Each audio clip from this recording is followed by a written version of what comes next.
Imagine this. You're your father's favorite son. He gives you a special gift, a colorful robe, one that no one else has. It seems like your life is destined to be perfect, doesn't it? But at the same time, your own brothers look at you with envy and hatred. And one day, they throw you into a dark pit. Alone, helpless, terrified. I remember the sound of their voices above me. They were arguing about what to do with me. Kill me, leave me to die, or sell me as a slave. Before I could even understand what was happening, I was being dragged away to a strange land, treated like an object. In that moment, everything I had was taken from me. My home, my family, my future. Tell me, what would you do? Would you rebel? Would you give up? I thought about all of that, but there was something that kept me going, a promise. Since I was young, I had dreams. Not ordinary dreams, but visions. I knew, even when it seemed impossible, that God had a plan for me. But sitting in that pit, or walking as a slave through the desert, I asked myself, is he really with me? I didn't know what was ahead, but I learned that even in the darkest moments, something greater is unfolding. If you've ever felt betrayed, forgotten, or hopeless, let me tell you this, my story was just beginning. Come with me, watch until the end, and I'll show you how my life changed forever. I wasn't always in a pit. My story begins in the fields of Canaan, where I grew up surrounded by my family. My father, Jacob, loved me deeply, more than my brothers. My brothers, they didn't see me as family. They saw me as a threat. You see, I had dreams where I was destined for greatness. When I told them about my dreams, I thought they would be amazed. Instead, it fueled their jealousy and anger. One day, they found their chance. My father sent me to check on them in the fields. They threw me into a deep, empty pit. I cried out for help, but no one listened. I was completely alone. And just when I thought it couldn't get worse, they sold me. My own brothers handed me over to strangers, and I was dragged to Egypt as a slave. My dreams was gone. I didn't understand why this was happening. I thought my dreams were a sign of favor, of purpose. But instead, they seemed to bring nothing but pain.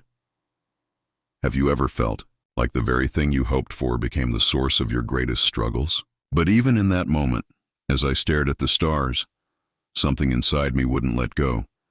I didn't know how or when, but I believed they meant something. I had to trust that my story wasn't over, a belief that gave me the strength to face the even greater challenges that awaited me in Egypt. But I would also discover that God's plan is bigger than our understanding. When I arrived in Egypt, I wasn't Joseph, the favored son, anymore. I was just another slave. Sold to the house of a powerful man named Potiphar, I thought my story had reached its lowest point. But I soon learned something important. Even in the darkest places, light can still shine. At first, I was just another servant, cleaning, carrying, obeying orders without question. But as I worked, I noticed something unusual. Everything I touched seemed to succeed. My tasks prospered, and Potiphar began to notice. Potiphar eventually placed me in charge of his entire household. I managed his wealth, his lands, his servants. It was more responsibility than I ever imagined. And in that time, I began to feel hope again. Perhaps my dreams weren't lost after all. This was where I was meant to be. But just as things seemed to be getting better, another storm came. Potiphar's wife. She saw me, not for my work, not for my integrity, but for something else. She tried to tempt me day after day. She wanted me to betray the trust that Potiphar had placed in me, but I couldn't. How could I sin against him, against God? I refused her advances, and it cost me everything. She accused me falsely, and Potiphar believed her. I was thrown into prison, an innocent man left to rot in a cold, dark cell. Have you ever felt like no matter how hard you try to do the right thing, life just pushes you down again? That's how I felt in that cell. But even there, I couldn't let go of the dreams. I clung to the belief that God was still with me. even when everything around me said otherwise. And once again, something remarkable happened. Even in prison, God's favor followed me. The warden noticed my character, my hard work, and placed me in charge of the other prisoners. I wasn't just surviving, I was thriving, even in the worst circumstances. I began to realize something. Our circumstances don't define us. It's who we are in those circumstances that reveals our true character. In the pit, in slavery, and now in prison, God was shaping me for something greater. I just didn't know it yet. It wasn't long before a chance encounter would change everything. 2 prisoners, 2 dreams, and an opportunity to once again use the gift God had given me. Prison was not where I wanted to be, but even there, God had a purpose. One day, 2 new prisoners arrived, a cupbearer and a baker from Pharaoh's court. They both had troubling dreams, and no one could interpret them. That's when I spoke up. I told them, interpretations belong to God. Tell me your dreams. The cupbearer's dream was about a vine with 3 branches that blossomed and produced grapes. I told him, in 3 days, Pharaoh will restore you to your position. The joy in his eyes was unmistakable. But the baker's dream, his didn't end well. In 3 days, he would be executed. Both dreams came true exactly as I had said. Before the cupbearer left, I begged him, when you're restored, please remember me. Tell Pharaoh about me. For 2 long years I waited, forgotten once again. But then Pharaoh himself had 2 dreams that no one could interpret. It was then the cupbearer remembered me.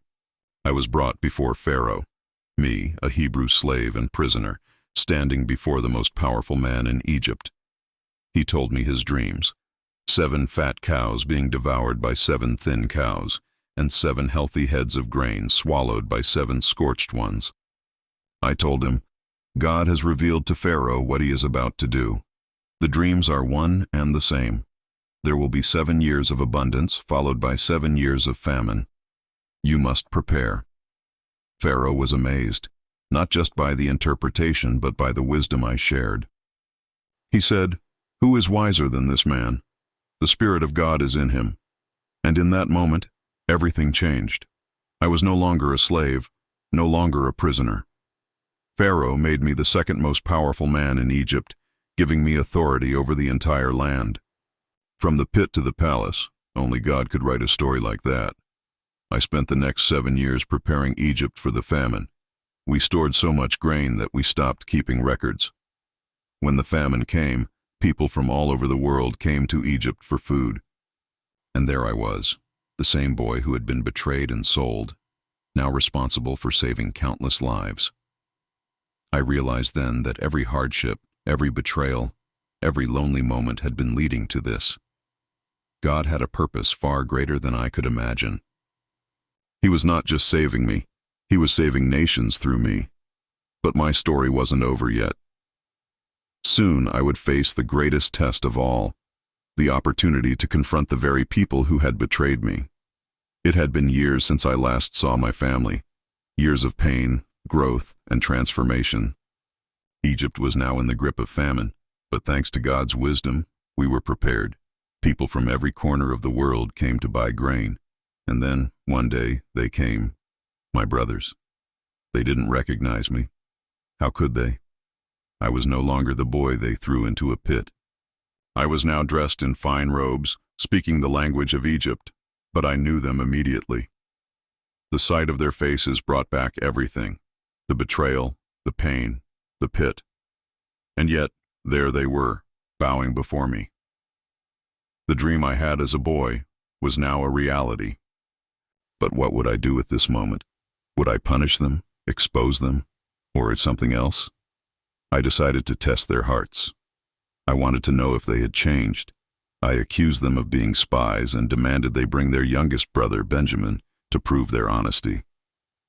They didn't realize I was listening closely, not just to their words, but to their hearts. They said, "This is happening because of what we did to Joseph. We are being punished for our sin." Hearing their guilt, their remorse, it broke something in me. When they returned with Benjamin, I couldn't hold back any longer. I invited them to a feast, and when I saw them together, I was overwhelmed. But I needed to be sure.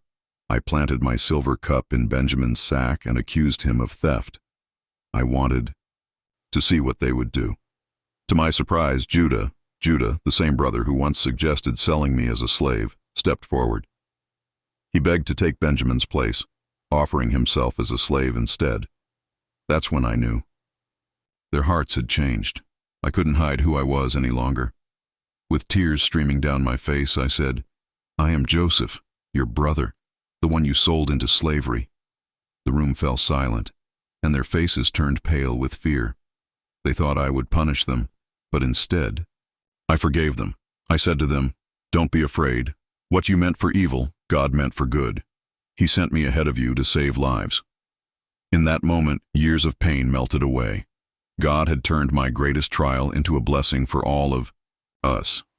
I invited my entire family to come to Egypt. My father, Jacob, finally saw me again after believing I was dead for so many years. We wept, we embraced, and we lived together in the land of Goshen, blessed beyond measure. My story is a testament to this truth.